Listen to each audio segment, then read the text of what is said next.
Live from the TechTalk studios in the nation's capital and the heartland of America. It's TechTalk.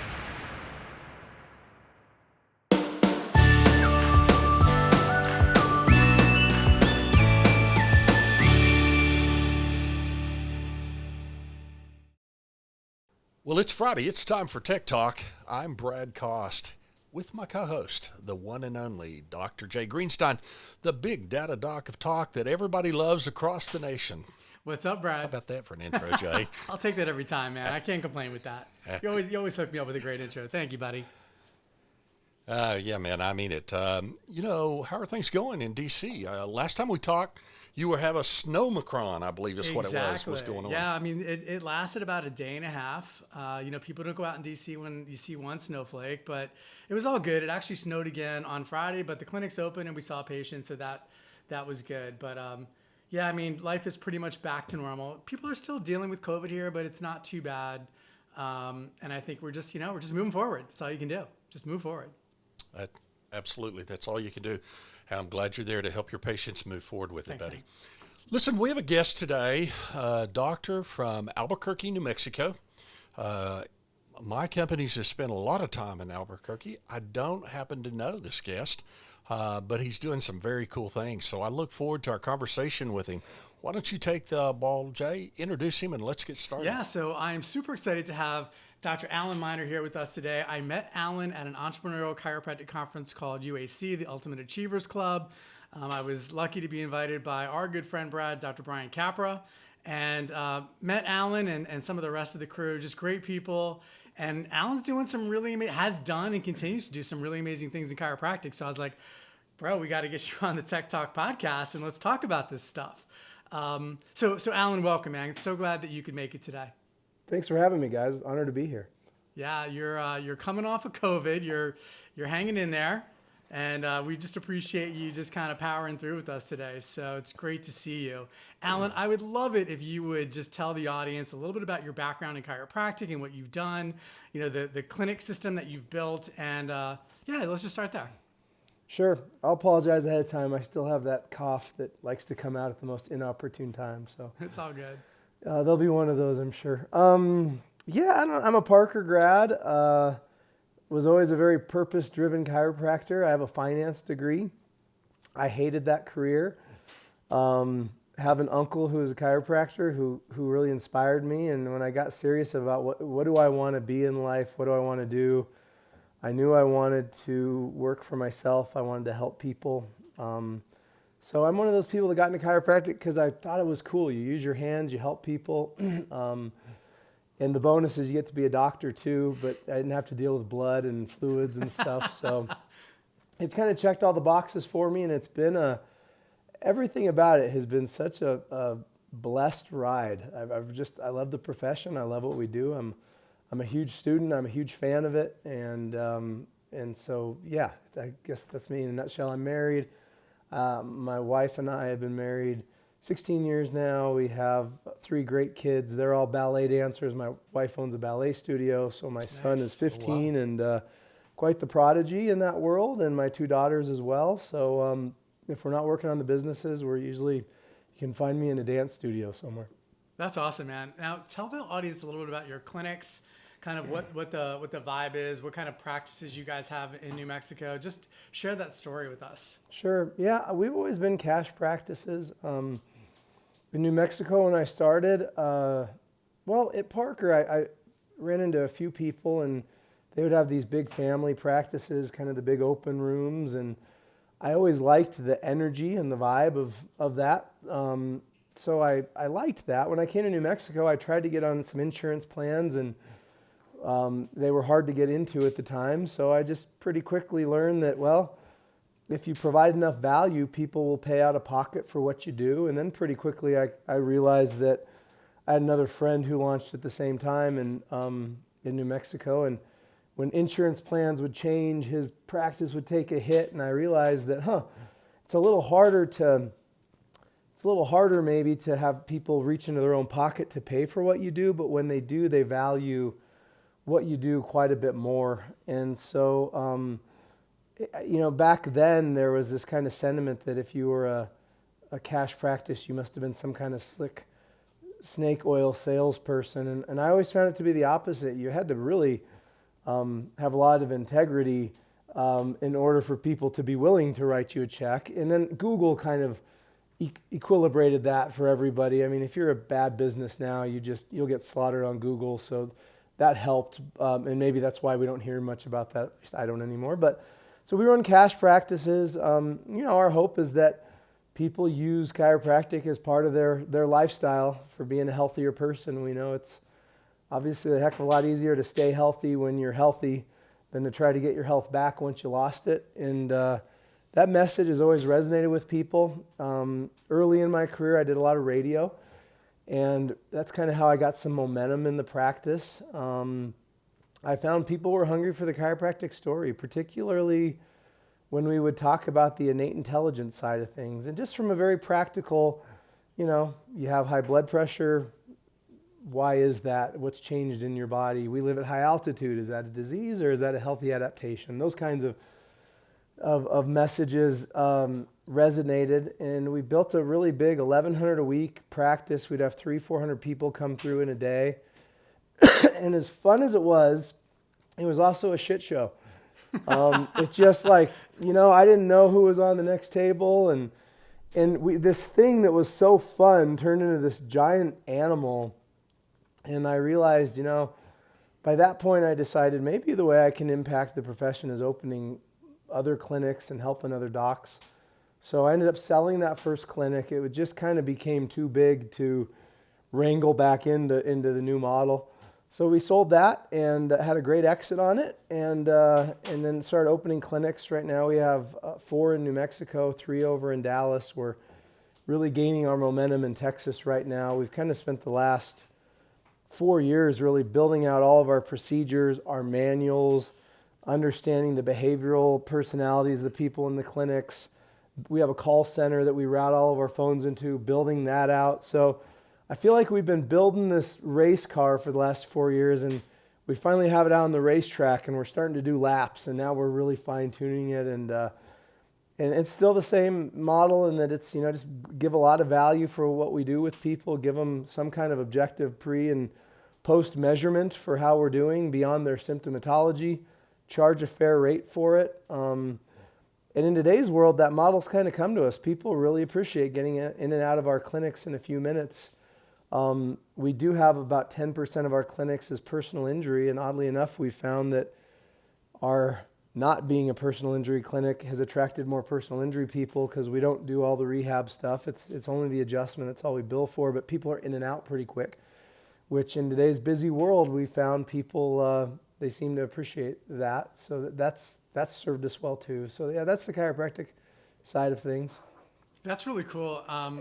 It's fascinating to me because I hear the nuanced things that you say, like, yeah, we've been working on this for 2 or 3 years. And I think so many people in our profession, and maybe other industries as well, they kind of expect like it's the quick hit, or they see success and it's like, oh yeah, that happened overnight. But it takes a tremendous amount of persistence and tenacity to like build something that has sustenance, that has a lot of future power. So it's really cool to hear you say that. I also was privileged enough to be on a call with you yesterday and to hear you provide some really great leadership advice.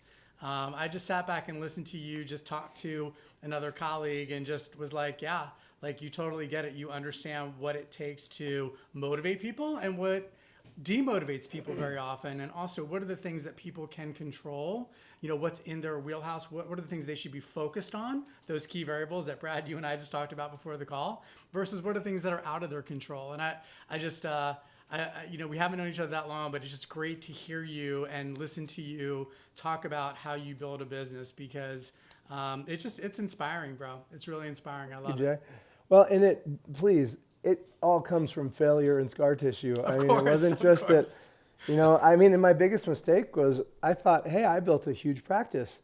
This is going to be easy. And it literally took me, I struggled for 2 years. I had 2 clinics fail. Mm-hmm. And I ended up finding a CEO group called Vistage that I felt like was CEO school for me. And it literally, I felt like it took me 4 or 5 years in Vistage. And slowly, I literally, it's like I went back to school to learn how to, it's just not the same thing. In fact, when docs are thinking of opening a second clinic, my advice is always, step one is leave your current clinic for 3 months. You can't talk to them, you can't step foot in there. And when you come back in 3 months, if the thing is the same or grown, go ahead and open other clinics. And if somebody would have told me that, because I knew, you're the person wearing all the hats, making all the plates spin, and as you're opening more clinics, and that's on you, your bandwidth gets thinner, and you're just setting yourself up for a failure. So all this stuff really has come from scar tissue, and thank you for those kind words. I appreciate that. But there's now a few companies who've done this in chiropractic. I guess The Joint would be the obvious one who's done it on scale, who's public.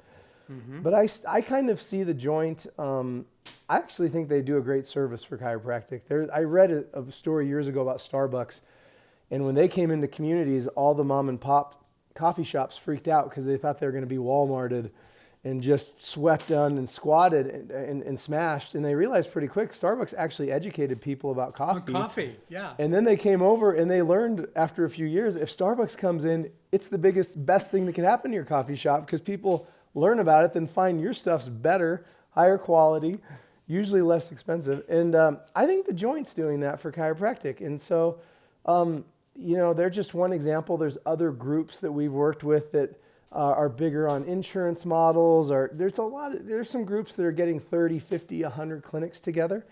But I kind of see, to go back to The Joint, I see that they've taken the space of Planet Fitness. They've really taken that low end, and there's a need for that, and there's a niche for that. And so we're positioning ourselves to be more of a Orange Theory, if you will, a CrossFit, something on, we'd rather be great chiropractic care where we use measurement to show people their outcomes. But we want to be on the other end of that spectrum. I've just found our people complain a lot less when they're paying a premium. I don't know how else to say it. They value what we do. And so that's been our niche through this journey. Yeah, I love the idea around the scar tissue, right, Brad? We've heard that from so many of our guests. Like the ones that have had so much success are the ones that have kind of been through the mill. Yeah. I find that, and I'm not a chiro. I have tons of chiro friends. I do a lot of business with chiros throughout America, but I'm a business owner. I own 4 businesses, involved in several others. And, I believe the most successful business guys and entrepreneurs are the guys that have gone through that scar tissue, have had those injuries and had to learn. Because if you're like me, you learn more from a failure than you do a success, because it hurts. It hurts your pocketbook, it hurts your soul. And for me, I pour tons of heart into my business, and I'm tied to it. And I've had to learn that over the last, Infinity has been a 22-year business for me now. And I started out doing everything. I had all the caps, and I was a business guy and part of a buying group, and we were buying businesses right and left and flipping them. And I had that mentality I need to control everything. It was in deep debt, and to turn it around was going to take a miracle. And, it took a lot of pain. It took a lot of phone calls to say, guys, I know you were mistreated by the previous owners. I will make it right. I'll send you $50 a month, until it is. And that hurt to do that. But today we have a very respected business because we have done that. And people know that we'll be there even when it gets tough. We'll be fair, and we'll be good business guys, and I'll do what I say I'm going to do, even if it costs me money. Yeah. So kudos to you on that. I think that you're doing that. I want to talk a little bit more about that business experience when we come back. We're going to take a short break to get us out, let our sponsors have a little bit of time, but we'll be right back. You're listening to Tech Talk. I'm Brad Cost, my co-host, Dr. Jay Greenstein. We have our guest, Dr. Alan Miner, today. We'll be right back. Come back and join us. Don't go anywhere. We'll be right back. Hi, I'm Dave Klein, co-founder and director of business development for PayDC. the chiropractic industry's leading developer of cloud-based integrated practice management software. PayDC is fast, easy, and affordable to use. PayDC will significantly help you improve your practice in 3 main areas. Number 1, it will help you reduce the amount of time needed for training. Number 2, it will help you increase your revenues, both from insurance companies and your patients. And number 3, the system is based on federal law, improving the quality of your documentation and helping you tell a better story of how you care for your patients.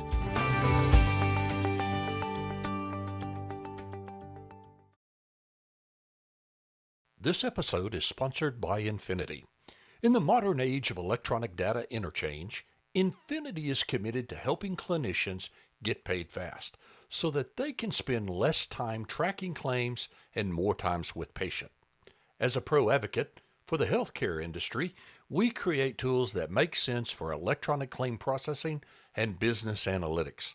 Couple that with superior support team, and we strive to ensure that your business is performing at its best. Infinity, committed to the future of claim processing. Down.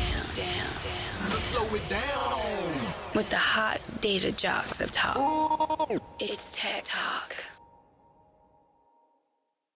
Well, welcome back, Tech Talk. We've got our guest, Dr. Alan Miner, today. Alan is, sounds like he's a great business guy. Sounds like he's an amazing, progressive chiropractor out in the world today trying to help people. Alan, I was really amazed in that first segment as we were talking about some of the things, and we wound up with the business side of it. I'm not a chiro. I'm a business guy. So tell me some of the pain that you went through just from the business perspective. So those docs that are out there in our audience that are thinking about expanding or growing, what were some of the heartaches that you found that you just had to experience being a business person? You know, it's the cliche business term, but I really felt the pain of not having a system early on. And what started happening very quickly was then each practice would naturally, whether you want to call it entropy, whether it would degrade or evolve, but it would go off in its own way. And before long, it was like everybody's doing their own thing, and you realize this is not scalable. And I'd look around. 2 things I remember was, one, just seeing a McDonald's and having that epiphany that these are 16-year-olds and this is a global business. And okay, right. I really realized they figured something else out. I also, from Vistage, remember there was a plumber in my group who had like a $20 million plumbing company. And all of his plumbers had been with him more than 20 years. And he was bragging one day, like, I pay my plumbers the most of any plumber in my community. And as he was speaking, what I heard him saying was his plumbers are plumbers. And I was looking at my business at the time, and I was wanting my chiropractors to be marketers.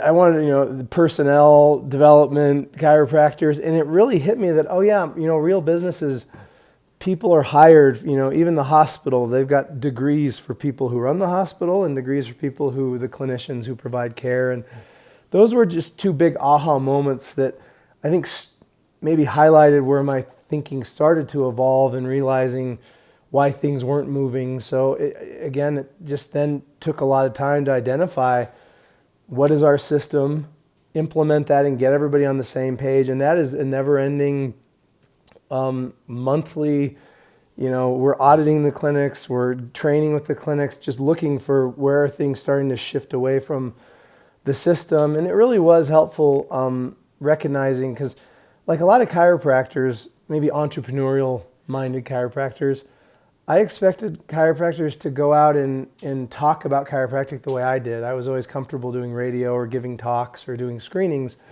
I would be energized by that. And I didn't realize that that's not normal.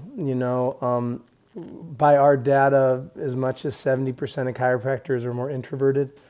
They're clinically minded. They're very patient, very detail-oriented. They're great clinicians. So I was beating up my docs because I'd go do a screening and schedule 30 people and they'd schedule 2. And I was frustrated. And I think I burned some good relationships because I had false expectations because I didn't understand what my strengths were and what these people's strengths were. So that was, I think a big misstep was, and a lesson that now I think is why we're scaling, is we really got to drill down on who's the best personality, what kind of chiropractor fits our team, our system, what CAs do we need to bring around that chiropractor so I really believe the best teams are diverse. Different people, different strengths, different skill sets, different backgrounds, ages. I love, and you see that in chiropractic offices. Everybody looks the same, or everybody's outgoing, or everybody's introvert. Like the best teams, everybody's really different. And I don't know, I was in Cuba a few years ago with this group from New Mexico called the New Mexico Amigos. And I had a friend point out, the Cuban people are beautiful. And he said, Mother Nature loves diversity. And I said, what do you mean? He said, if you study Cuba, it was the Spaniards and Native Americans and Mexicans, and then the slave trade came through there. So you had African Americans and then Jewish people came and settled. Like it was this total mix-up. Shalom. It was. And he's like, you're seeing that. Like these people are, Mother Nature loves diversity. And I just thought, boy, that is so true on so many different areas. And I really am a fan of that on my teams, is I want really different people with different life experiences, different faiths, different colors, different ages, different everything, because everybody's got a different perspective. And man, those are the teams that move really fast, quickly. And the tendency is usually opposite. Everybody wants everybody to kind of be in the same club. So I don't know. Those are some of the lessons. Yeah, it's beautiful. And many times that club tends to be like the owner thinks that everybody needs to be like them, which is the biggest mistake. Brad, I don't know. Again, like these are very nuanced things that I'm hearing Alan talk about, but I want the audience to really hear the fact that he said this is something that's ongoing. You don't just build a process or build a system and then just be like, okay, it's going to run like this forever. I think it's really important that the audience out there hear it. And then, Alan, when you talked about the concept of, diversity of thought, there's a great book by Shane Snow called Dream Teams. And he talks about that and the importance of diversity of thought. So I love this. I got to ask you a question. Yeah. What words would your team use to describe your leadership style? Ooh, that's a great question. I don't know. So next them. Monday's office meeting, right? you're going to have to ask them. Say, write this down before I step into the room, and let's talk about it. Yeah, it's I'm guarding there because I'm like, is this the answer I would want to hear, or what's the real answer? Both. What's the answer that you would want, and what do you think they would say? Well, it's funny. So I'm still in practice 3 half days a week. In the last year, my team's been like, you're our biggest anchor because I'm actually the one who doesn't follow our system because I've done it so long. I can shoot from the hip, I can ad lib, and then they hear about it and it's like time out. So they've been. I have a guy, Dr. Rod Justice, who's a blessing to me. He practiced for 35, 40 years outside of Atlanta. An old Sherman guy, and he retired here in New Mexico, and we were part of a group that was launching a new state association. The state association here has always been very, not always, but has in recent years advocated for expanding the formulary, and I always felt that was our strategic differentiator, was not providing medication. So anyways, over the years, there's just a big enough group that said, we need to let's just figure out our own group so that we're not, going against the wind. Rod was the guy who they recruited to write the bylaws. And I realized, I need somebody who can help me get a system down into a manual. And Rod happened to practice in a town where Chick-fil-A was launched and conceived. So he actually knew the guy who founded Chick-fil-A. And he tells me this story often. He's like, sometimes the weakest link is the leader. And he's like, they actually had like a fund for that guy to go do side businesses because he'd get in the way. And he's like, you've become that guy. He's like, and so I do think my team respects me, and I have great relationships with all of them. I've really cultivated that.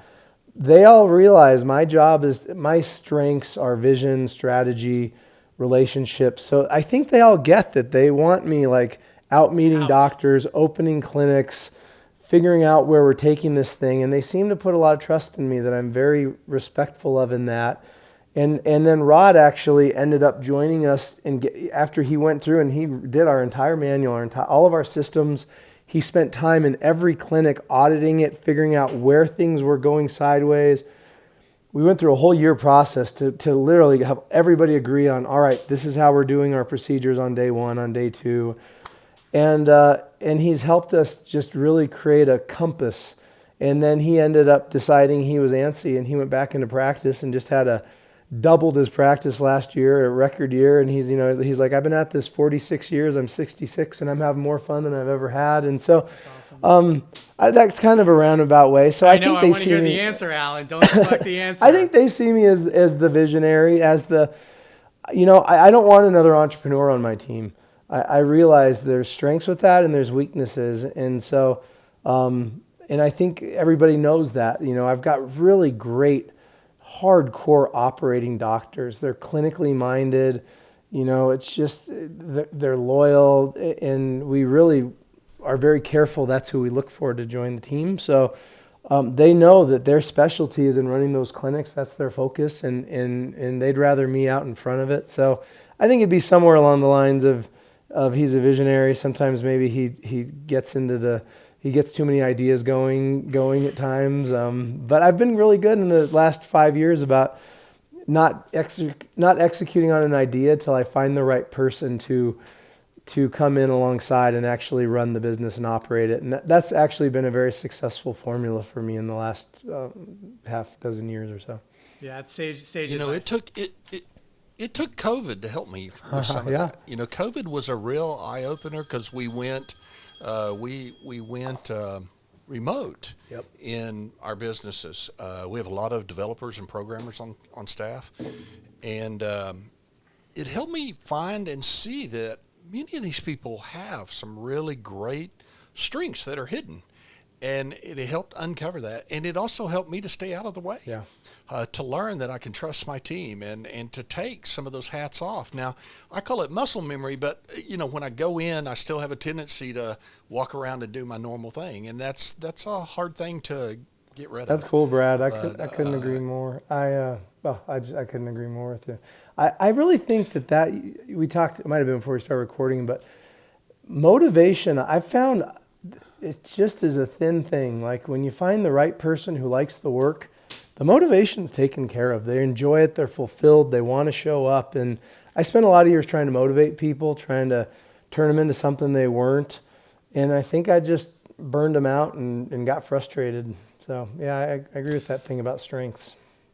Well, it truly takes leaders and followers. And it sounds like you're spending the time up front. We try to do that much more now, of finding what we think. We have this whole interview matrix that we go through when we're interviewing people to see. And a lot of them, 80% of it is questions, sort of hidden questions around personality to see how they would react in certain scenarios. Not necessarily the office or business, but how would they react and what would their opinions be?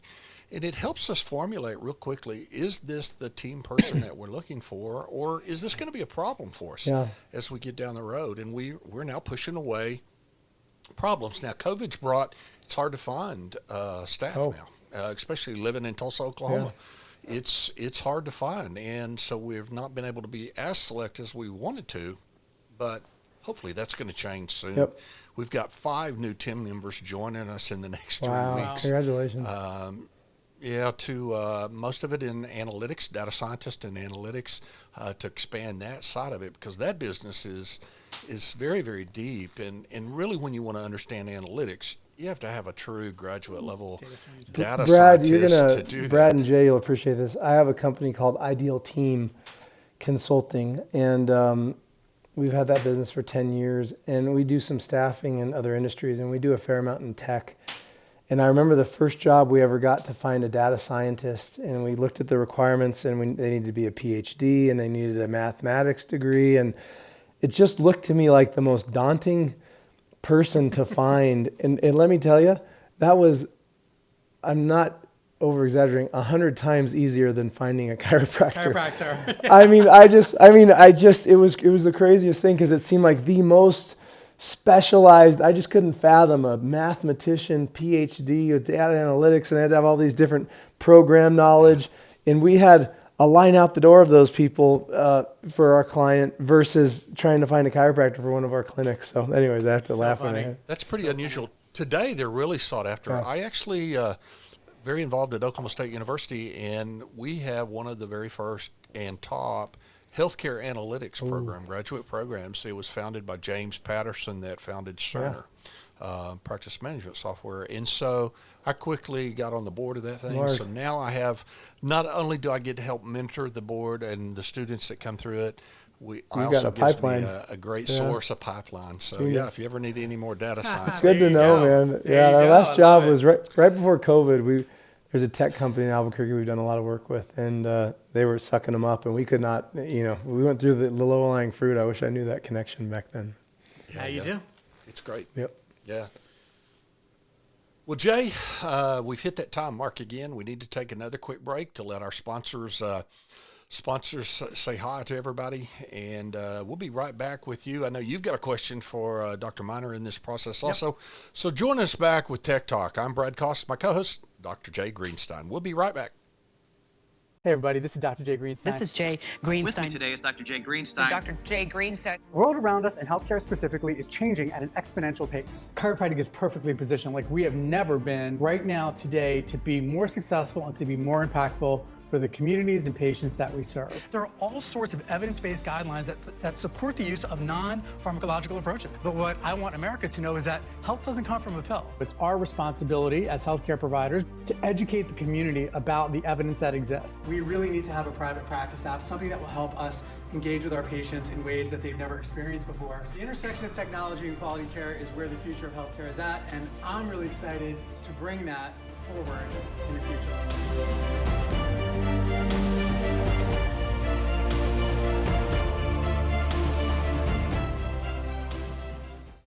As a ChiroHealth USA provider, we're excited to work with you to identify which of your discounts are good, bad, or illegal. Most chiropractors bend over backwards to make their care affordable. Unfortunately, dual fee schedules, false claims, inducement violations, and time of service discounts can all put you at risk. And no offense, everybody's doing it doesn't work with auditors. At ChiroHealth USA, we're here to help protect and grow your practice. Just listen to our provider stats. 20% overall practice growth versus 2019. Over 50% of CHUSA patients renew their membership year after year.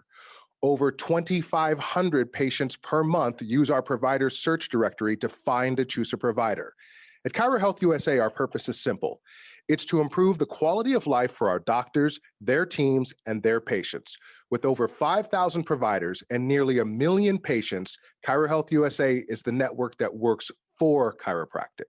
For more information, call 888-719-9990 or visit www.chirohealthusa.com. Listen to the future of healthcare with the data jocks of talk. It's Tech Talk.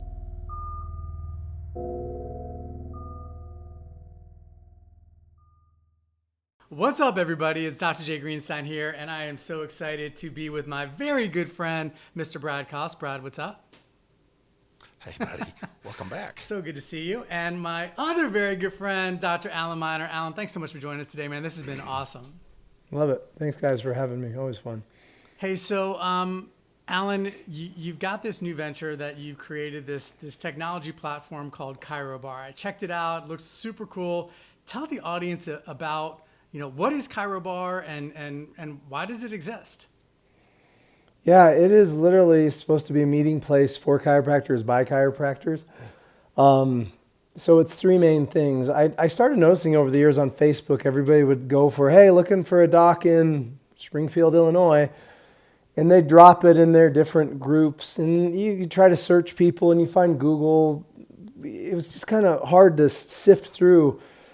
And it just, over the years, why has nobody ever created some kind of directory where we can sort people chiropractic is nuanced as it gets, so I need a NUCA doc who has a pediatric specialty, who went to Logan College, who is an ACA affiliate, whatever it is, and so that's what we set out to do.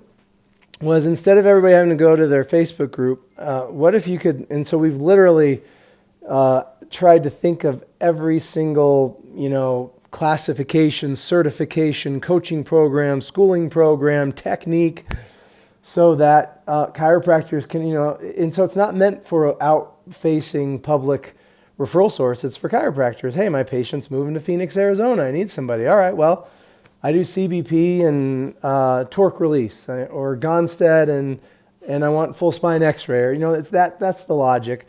And then that evolved into, there's so many job boards out there in chiropractic, and just aggregating, it seemed like a natural fit. If this place is meant to be for chiropractors, by chiropractors, I wanted a directory, a job board, and then the two other things that came behind that is, I was looking for some events in chiropractic, and there was not really a good calendar out there, so I thought, well, why don't we create a calendar of events? So, people can post anything, state association events, technique seminars, coaching seminars, whatever it is.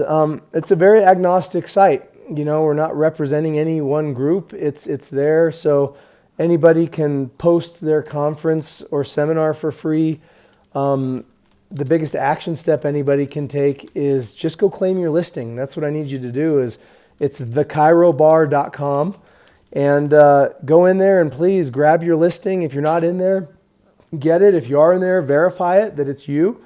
And whatever you want chiropractors to know about, what are your specialties? What does somebody need to know if another chiropractor is referring over to you would be a huge help. And then I realized the same thing one day. I was trying to find chiropractic podcasts and I didn't have a good source for that. So we built a whole aggregate to not an aggregate, but like a directory for people to find podcasts. So, we'll be certain to have you guys up on there front and center. But that's the idea. If you look at the website, there's other boards that are very I don't want to call any names out, but they're just very like the Chiro directory or the Chiro job board. And I was watching this old Tom Cruise movie one night called Cocktail. I happen to have a gin and a vodka company called Nickel. And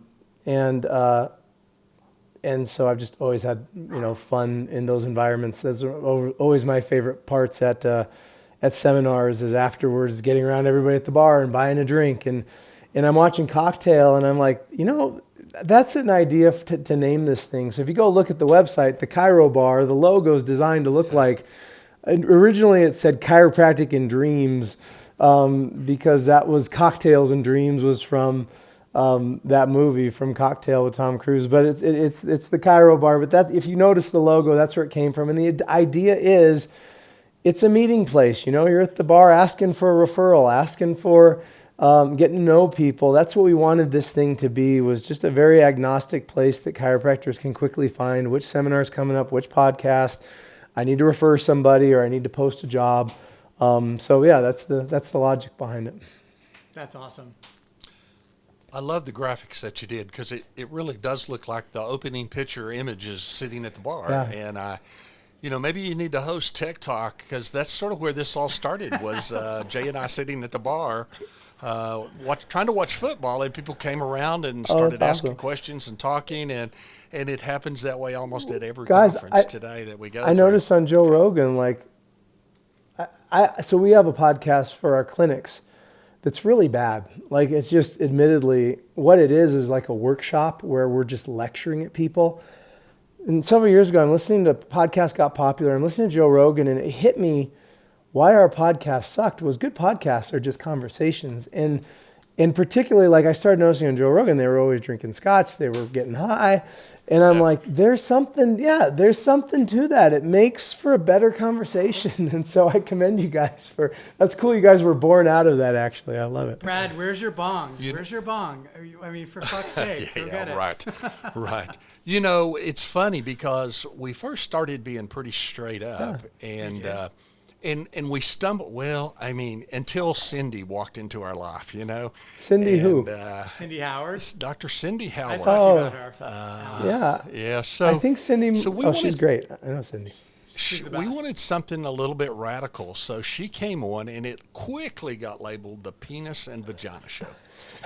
and was the most viewed show that we had for the longest time. And so we found that being fun, entertaining at the same time, people enjoy it. We now have been asked, we've taught some CE classes at conference using TechTalk podcast as a live podcast to teach the class. Oh, that's awesome. And we have a great time, and it keeps us connected out there in the world, and people enjoy it. I get great emails from people saying how much they love. Well, I got to give that it's fun. I got to give Cindy a shout out. I'm actually on a board with her, and I'll plug this too.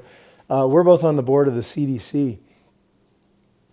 It's not what you think it is, but it is not the chiropractic CDC, right? Yeah, no, it's the Chiropractic Defense Council, and again, diverse people make the best groups. And so I know Cindy has done a lot over the years with the ACA.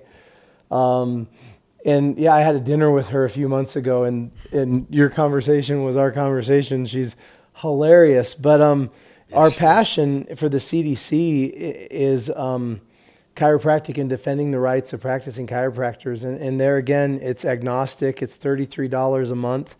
And in our first 6 months, we just clipped over 3,000 chiropractors that are now contributing. And Baron Hogue, who's the director of that, he calls it the Navy SEAL Strike Force. And he said, when something like chiropractors are having issues adjusting kids in Australia, we were always on our heels, not being able to take x-rays in British Columbia. And now some of the states that were wanting to mandate getting vaccinated in order to maintain your license. So the CDC and that money is completely transparent. The financials are on the website, which I felt good about. And the majority of our income this year went to attorneys. So we have a PR team on staff, researchers on staff, and attorneys on staff. So when something's happening in chiropractic, we can, like the Navy SEALs, be a strike force that comes in with money to offensively begin to change the conversation instead of having to be backpedaling and hoping a state association kind of cobbles together resources. But that's where, our profession's awesome. I love being a chiropractor. Yeah. And it's fun with Jay, because Jay the other day we were talking, he went through a list of just 5 people in chiropractic who are big influencers and friends of his. And I was shaking my head like, I don't know any of them. And that's our profession. It's the beauty of it, the genius of it.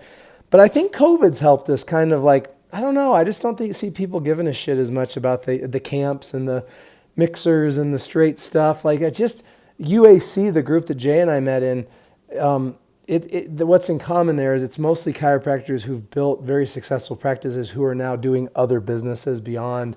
But you walk through that room, you got, PI experts, you've got cash experts, you've got people with large franchises, you've got coaches, lots of different coaches, you've got people from every corner of the profession, and nobody gives a crap about the arguments I remember 20 years ago. They're all interested in how, it's almost exciting to hear all the different ways people are trying to further chiropractic. Jay was sharing his app with me, and I'm just salivating on that next reiteration of what we can do to help our clinics with technology through an app. So anyways, I don't know why I got off on that tangent. I guess it was Cindy's name that got me there, but it's the cool part of our profession. That's what I really love. It is. Well, Baron is a huge personality also. I've known Baron for 20 years now, and he was a spokesperson for us for one time for many years. And he's a great guy. He's kind of like he you. Attracts people. Yeah, not a chiropractor, but he's spent a career in it. And he's done a great job with the CDC, just getting out there. And as I understand it now, we are a larger organization than any other organization in chiropractic. That blew my mind. I guess most people don't have 3,000 members. So, and again, there's no agenda there. It's just if somebody's beating up chiropractors, we're going to come in and defend it. So that's awesome. Baron's done a great job. That's great. Well, Jay, it's that time of the day. College again. Football time? College football? Is that what time it is? Let's do that. We got a minute. College football.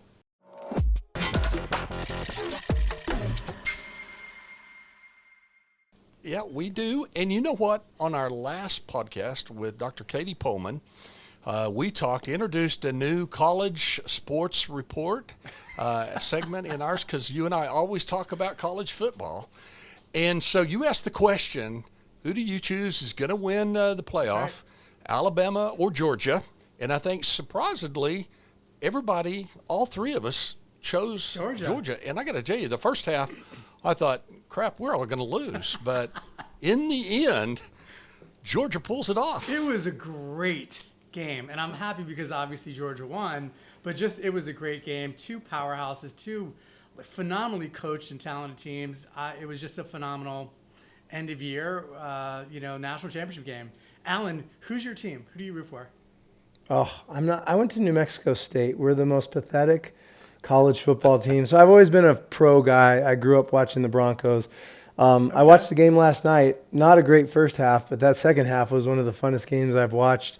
I mean, it was probably a great defensive first half, but my grandfather was a professor and my dad went to the University of Arkansas. They were Razorbacks. So if I had to pick a team, I usually would say it's the Razorbacks. It's Arkansas. So Gotcha. Brad, I'll tell you one thing I saw in that game from the beginning is Georgia, the physical nature, especially on defense, how they played in that first half, told me they were there to battle. Like, how big are those guys? My Some wife of those walked dudes are in and huge. she's like, Huge guys. Massive. Yeah, huge. Yeah. And they're still kids. They're in college. I know.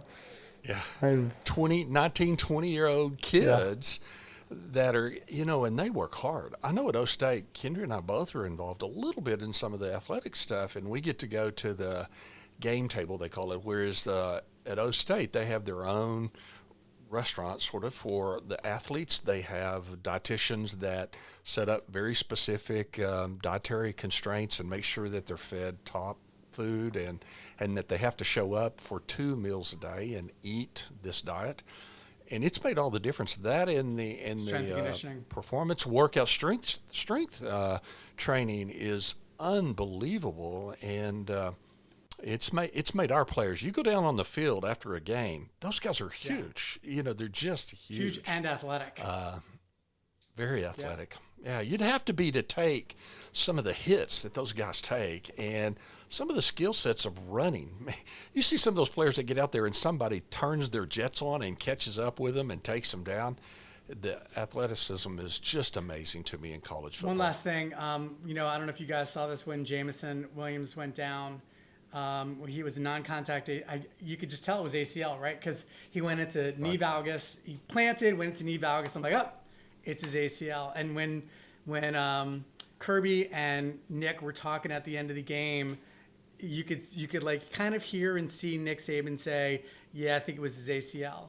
So it's unfortunate because he's a great kid. Actually transferred from Ohio State, but it's like that's another area of opportunity. I won't go down this rabbit hole too far, but like another great area of opportunity for chiropractors to talk and construct wellness programs for our patients, because many times those type of injuries, especially in young female athletes, those injuries can be prevented. And we need to be the leaders in prevention, not just treatment, but prevention. Agreed. Right.